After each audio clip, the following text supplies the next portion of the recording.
Okay, so when it comes to shifting with these trucks, they got what they call progressive shifting, which is lower RPM.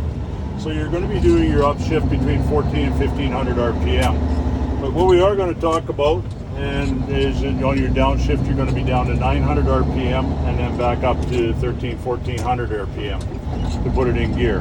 But the biggest is using the clutch. So there's three ways of shifting. You can double clutch, and what double clutch means is your hands and feet have to work at the same time. So you're just going to tap your clutch, put it in neutral, tap your clutch and put it in gear. Simultaneously, no gas. But your hands and feet have to work together. So think about a drum, tap, tap, or you can get the jingle in your mind, tap, neutral, tapping gear. And when you slow down, it's going to be a tap, rev. And rev means step on the gas. So you're going to slow yourself down to 900 RPM, and you want to hold it there for a second at 900. It's not about how fast you shift the trucks, it's how smooth can you shift them. So when you get down to 900 RPM, hold it there for half a second, allowing your truck and RPM to catch up. Tap, neutral, rev to 1400 and put into gear. At this point in higher range, you want to use your brake a little bit, slow yourself down to 900 and do a repeat. Tap, rev, and put into gear.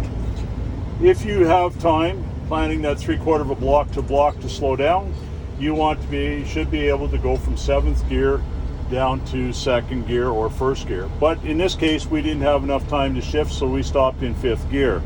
Get yourself ready to go immediately. In gear to go, you can start in either 1st or 2nd.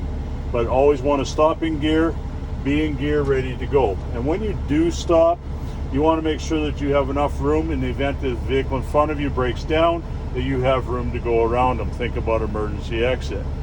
But that's how you double clutch. Now you can single clutch, and what single clutching is doing the same thing, except it's a quick tap and put it in gear simultaneously as you get your foot off the clutch. If you hesitate and you're too slow, you're going to wind up missing the gear and grinding gears because you lose the momentum on the truck. And so it's easier to learn how to use the clutch before you learn how to drive without the clutch. Now, people that drive without the clutch, it's usually a little harder on the transmissions, and that's why the clutch is in the truck in the first place. So that's why we want you to learn how to use the clutch first. But when it comes time, you will eventually learn that double clutching can sometimes screw you up a little bit. Single clutching is the way to go, and then you learn how to single clutch. So again, there's the three ways we're going to do it, and we're going to slow ourselves down here in a few minutes so we don't disrupt traffic, and then we're going to show you how to deal without the clutch. So if you're going to downshift without the clutch, you're still going to slow yourself down. You're going to bring it down at 900, hold it for a second, step on the gas just a little bit, give it a pull out of gear, bring your RPM up, and put it in gear.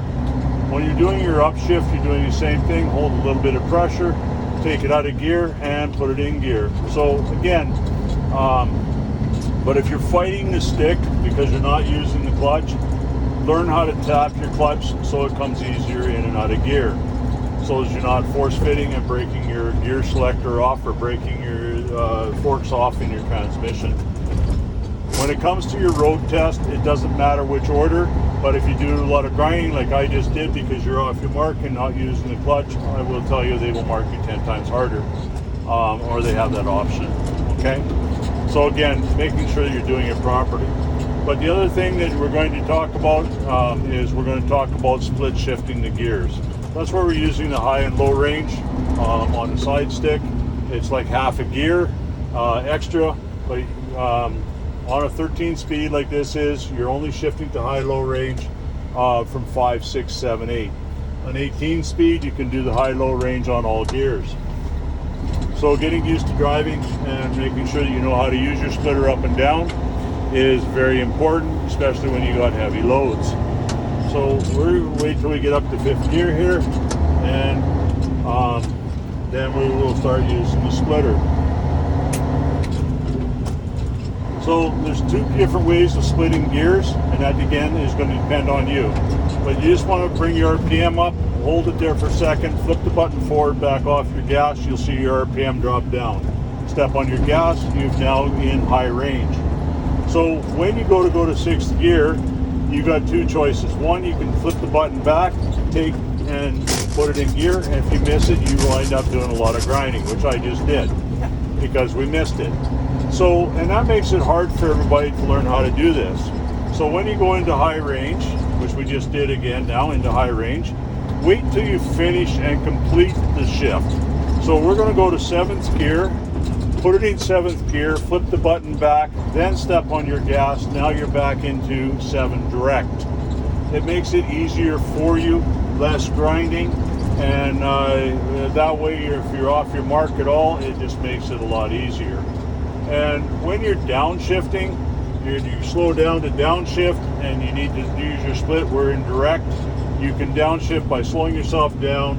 You want to flip the button forward, clutch, and put it in gear. Now I'm in 6 overdrive, and then slow down again. And when you flip the button back to go to direct, step on your gas right away and it puts you back into direct. So it's not hard to learn how to split up and down. It's just making sure that you do it properly so that you're not grinding your gears.